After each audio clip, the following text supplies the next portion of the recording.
Hi there, Scott Hamilton, ROCKFILE, back with another podcast for your ears.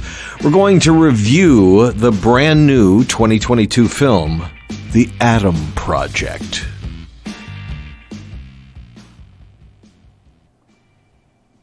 I still count myself in the Ryan Reynolds fan club.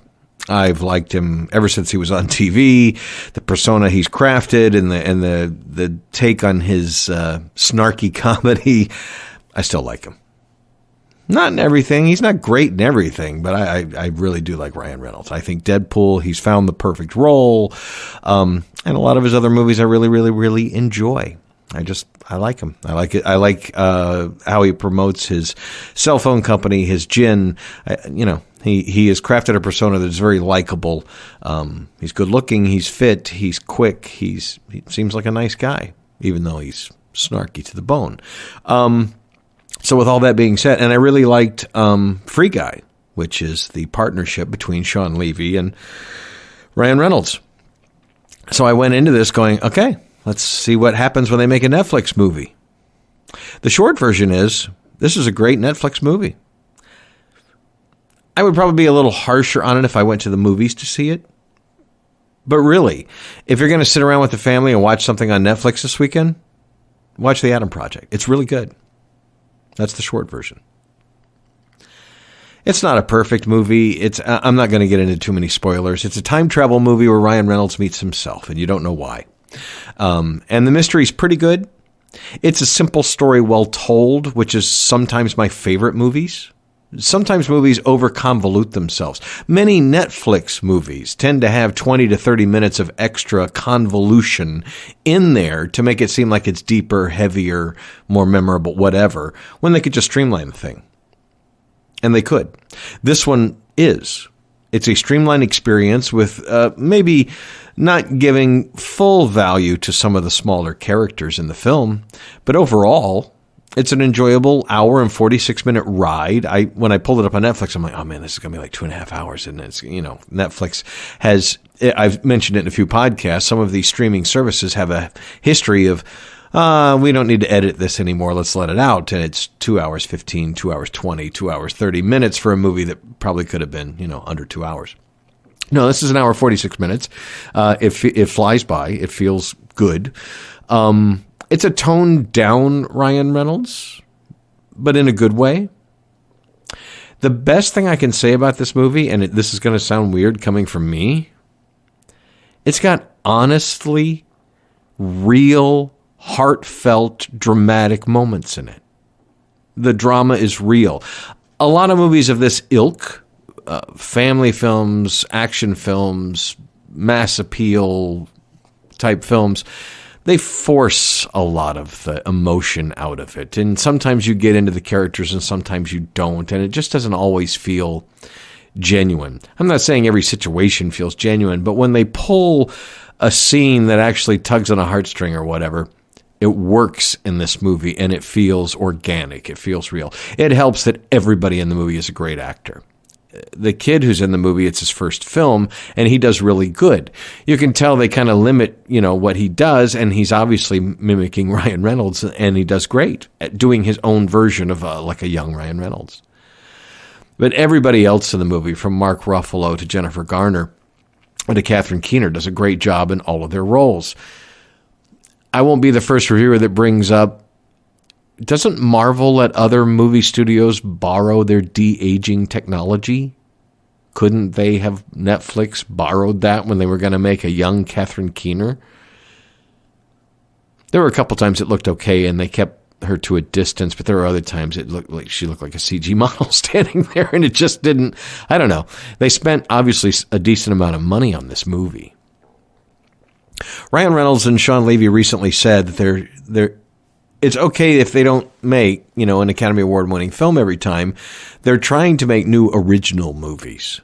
Both Free Guy and The Adam Project are not based on any previous comic books, universes that exist, franchises. They're new characters. Sure, we may have seen these kinds of movies before, but they're their own things and new.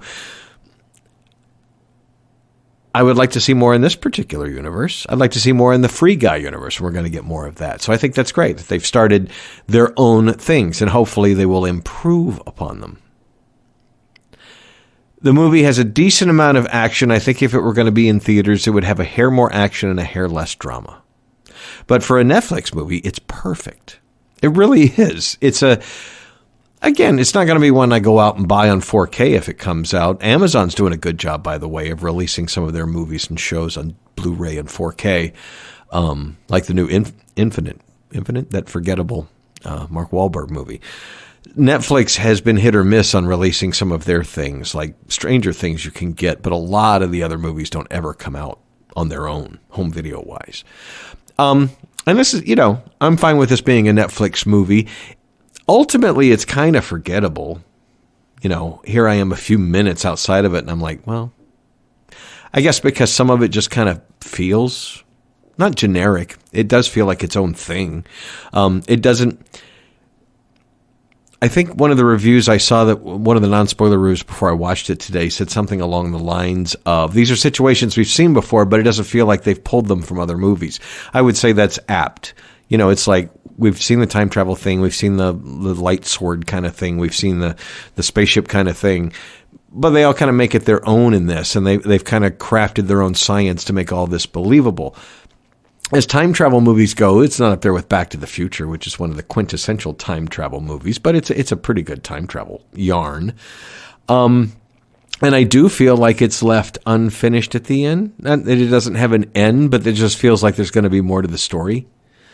Maybe not. It does kind of wrap up with a nice bow and leaves you with a smile on your face.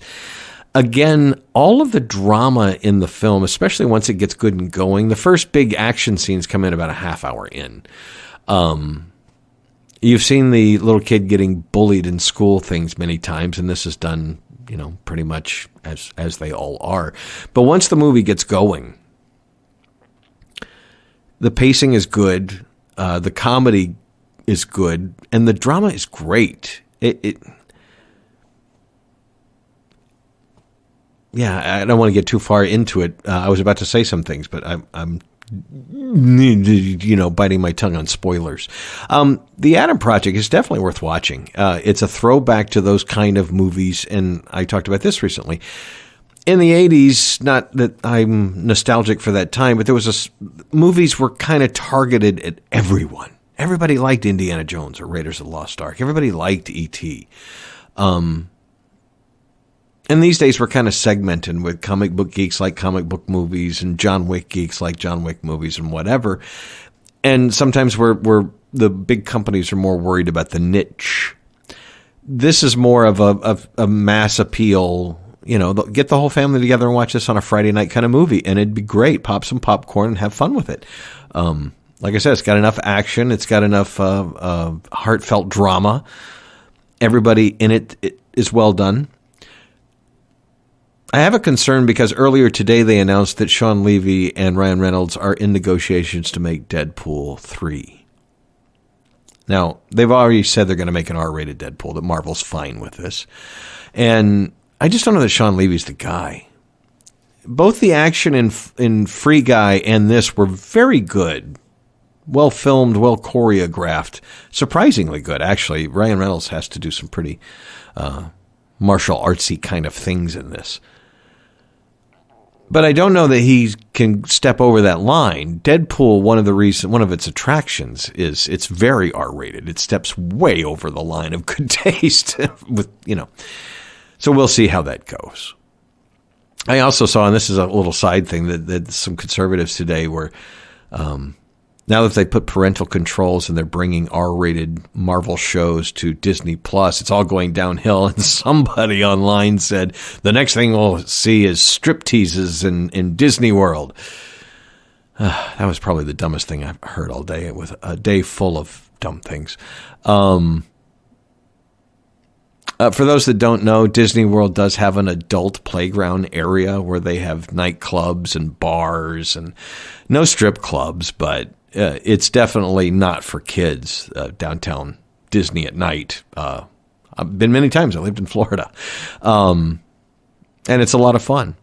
So Disney has no problem keeping adult content away from the kid content. And that's why they added parental controls to the Disney Plus app so you can watch R-rated content in there. This is very much a PG movie. I think it was PG-13, but I would say it's probably PG. There's a couple cuss words. People explode in pretty colors, so it's not like gory or violent. I mean, yeah, it's violent. There's a lot of fisticuffs. There's a lot of martial arts choreography and a lot of people getting hit with batons. But again, they swirl away in red, blue, swirling mist. Speaking of colors, this is presented in 4K, Dolby Vision, and Dolby Atmos. Nice job, Netflix. Looks great for a streaming. I mean, no artifacts. It looked solid. Still not what it would look like on disc, but it was really good. The HDR, color highlights, things from explosions, laser fire, the weapons they use. That was all pretty cool. The soundtrack was really good. In Dolby Atmos, a decent amount of height stuff. When the ships are overhead, they sound like they're overhead. When things fly overhead, you're going to hear some directional audio. The surround sounds were used. They forced some classic rock songs into this, and I'm usually a huge fan. One, towards the beginning, the big action scene, when it happens, they pick a Zeppelin song. It's a good Zeppelin song. I think they could have picked a slightly better one. I know what they were going for. They wanted that riff, and it's one of the better ones, but I don't know. I think there would be another song that maybe they couldn't get, or Zeppelin wasn't going to let them use, Page wasn't going to let them use, or whatever. Then in one of the big scenes, not to do any spoilers, but there's a huge fight scene with special effects and everything, and they use Boston 4-Play Long Time, which is an over 7-minute long classic rock song. And at first I'm like, oh, this is perfect. It builds and it's very orchestral. This is going to be, yeah. But the scene doesn't last as long as the song. So the song is incredibly edited and well edited, I will say, but at times completely missing the intent of the song. If you know the song, it's like, ba, ba, ba, ba, da, da, da, da, da, da. And I'm like, oh, wait, they went back to that part here. Oh, so they could build, wow. Yeah, if you're going to change the classic rock song that much, maybe not use it and use some original music, get Hans Zimmer in there to do some magic or whatever. I see what I know why, the nostalgic factor, which doesn't really make sense because they were using Boston from 1976. When they time travel, it's in the years, everything from 2050 to 2018. So Boston 4-Play Long Time. Okay. Great song, don't get me wrong, and it is edited well, and it fits the scene well, don't get me wrong. But as a fan of the song and the band, and it's been Tom Scholz's birthday this week, it's like, wow, you really edited the crap out of that song. You might as well have just used something different. And not that it was bad. All in all, this is a movie that would make anybody in the family happy to watch it. Ryan Reynolds is charming. The kid is the young Ryan Reynolds is charming. The bad guys are bad, and you want them to get theirs, but they're not, they're just this shy of the mustache-twirling, evil Dudley Do-Right, bad guy, tying Nell to the railroad tracks.